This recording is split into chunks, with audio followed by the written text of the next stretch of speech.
సౌర విద్యుత్ వినియోగాన్ని మరింత విస్తరించేందుకు కేంద్రం కీలక చర్యలు చేపట్టింది.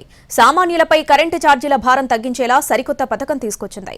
పీఎం సూర్యఘర్ ముఫ్త్ బిజ్లీ యోజనకు కేంద్ర కేబినెట్ ఆమోదం తెలిపింది. ఈ పథకంతో 1 కోటి ఇళ్లకు ప్రతి నెల 300 యూనిట్ల వరకు ఉచిత విద్యుత్ అందించనుంది సర్కార్. సౌర విద్యుత్ వినియోగాన్ని మరింత విస్తరించే దిశగా కేంద్ర కేబినెట్ కీలక అడుగేసింది. పీఎం సూర్యఘర్ ముఫ్త్ బిజ్లీ యోజనకు ఆమోదం తెలిపింది.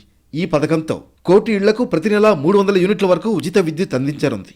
ఇక 75,000 కోట్ల రూపాయలతో రూఫ్ టాప్ సోలార్ స్కీమ్కు మంత్రివర్గం గ్రీన్ సిగ్నల్ ఇచ్చినట్లు కేంద్ర మంత్రి అనురాగ్ ఠాకూర్ తెలిపారు.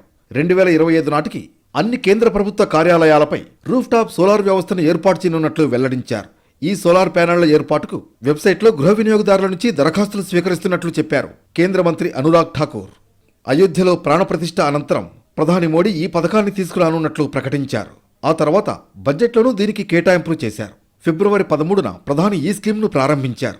ఈ పథకంలో దరఖాస్తు చేసుకున్న వారు 1 కిలోవాట్ సోలార్ ప్యానెళ్లకు 30,000 వరకు సబ్సిడీ పొందొచ్చు. మిగిలింది బ్యాంకు రుణం కల్పిస్తారు. 2 కిలోవాట్లకు 60,000, 3 అంతకంటే ఎక్కువ కిలోవాట్లకు 78,000 రాయితీగా ఇస్తారు. మొత్తానికి ఈ పథకంతో ప్రతి నెల 1 కోటి ఇళ్లకు 300 యూనిట్ల వరకు ఉచిత విద్యుత్ అందనుంది.